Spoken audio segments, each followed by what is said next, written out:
Bismillahirrahmanirrahim. Today's lecture is about IQ versus EQ.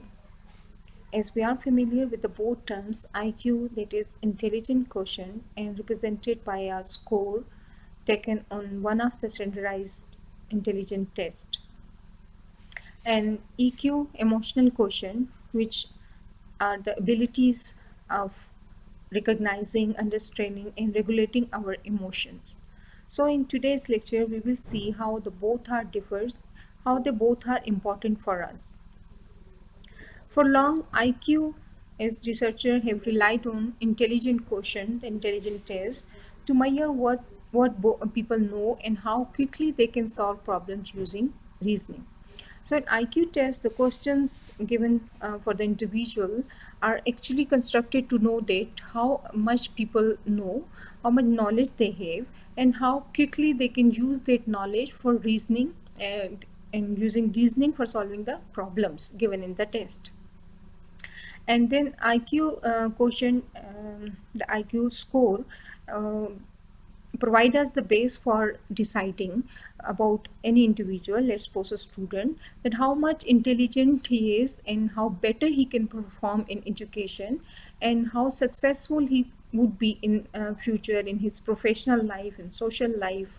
And this prediction is made on the basis of IQ test score. But IQ test score alone don't necessarily account for the full range of your thinking abilities.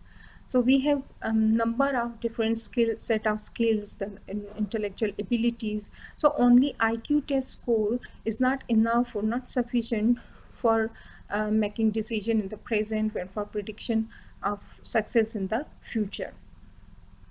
But for long, it was providing a base for these decisions, for deciding about the intelligence of the individuals and about their success in the future. IQ tests don't always predict success in school life or business either. It's not in only a score is not enough for making prediction about the success in education, in school life, in social life, and in their professional life. So, emotional quotient, later on, this terminology emerged. In the last 20 years, the concept of emotional intelligence has emerged as a way to describe another set of thinking skills so that we can have a wider picture of an individual and a wider base for an individual for the decision in the for making decision in the present and for making prediction for the success in the future. Emotional intelligence, we know, refers to our ability to recognize, regulate our emotions, and then use this social awareness in problem solving. And together, IQ test and EQ test may give researchers a fuller picture of human intelligence.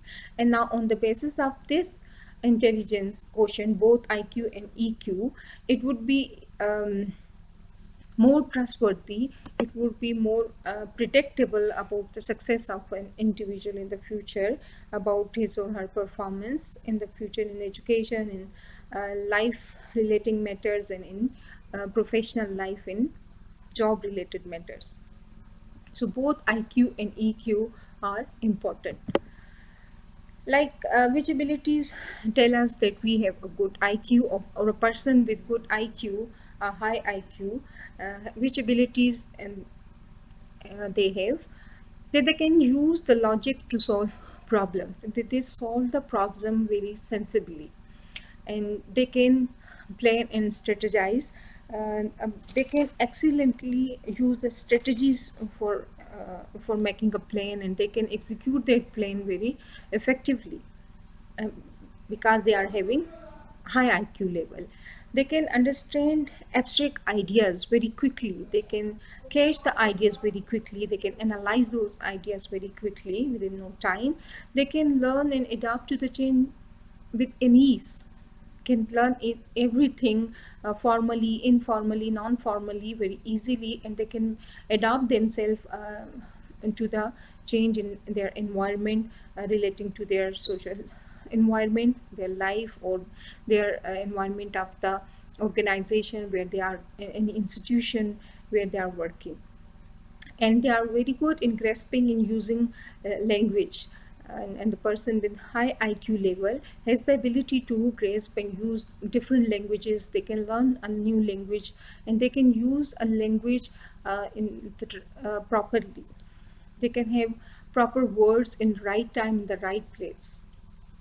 This is how intelligently they can use the language.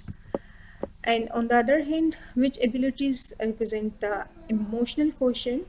Your emotional quotient generally refer to your ability to sense emotion in yourself, your understanding, your recognition of your own emotions and the emotions of other people. It also refers to how you use that awareness. Once you have the understanding of your emotions, now you use this awareness, this understanding to direct, to guide your behavior.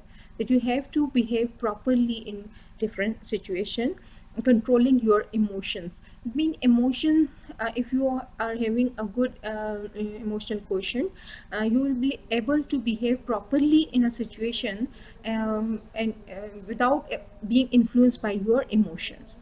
By regulating your emotions and without being influenced, you will behave properly in any situation. So, in general, if you have a high emotional quotient, you may find it easier. And what abilities will you have? You will identify emotions in yourself and in others, the people you interact with, those people may be in your social life, the people around you, your family members, your friends, the people in your while you are a student would be your class fellows, your teachers, and others mean any institution or organization you are working with, your boss, or if you are the boss, with your employers, how you interact with them. It is necessary to identify your emotions, empathize with other people, and it is also very important when you are living with other people. You have to interact with other peoples, you have to work with other in groups. It is very necessary to have empathy for others. Empathy means is putting yourself in others' shoes, understanding others' emotions, other feelings, understanding others' behaviors or the factors behind a behavior, specific behavior, and adapt your feelings and behavior to different situations. Yes, this is very important that we should have the ability to adapt our feelings and emotions according to the situation. This is important in the way that if we get influenced by our emotions, we will not behave properly in situation. I mean, we can't handle those situations, and that it will harm our social and professional life. Then in education, in term of education, that will harm our learning. If we are not emotionally stable, if we are not adapting ourselves to according to the situation, we can't learn effectively, we can't achieve our goals. And control your impulses. We have to control our impulses, we so that we shouldn't we will not behave aggressively or violently. We have to control ourselves. We can get self control. And withstand temptation and delay gratification means, temptation means that we want to do something, we want to have something. So we want to have something within no time. And but we delay gratifications mean the ability to think about the long term consequences. If we want to do something, we have to think and rethink about the long term consequences. And for example, one example, delay gratification means if we are whether we are saving, if we have the ability to think about the future and we are saving for the retirement life instead of spending the money in the present for fulfilling our wishes. Resolve conflict with others. It is natural that we get in conflicts with the people we are living with, we are interacting with, we are working with.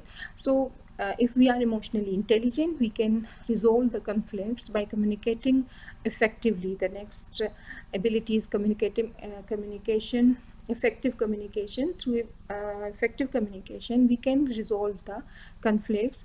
By having empathy with others, we can resolve the conflicts, because if we think that the other person, if we know the understand the emotion of the other person, then only we can have empathy, and we can understand the others, and we can resolve the conflict by communicating effectively.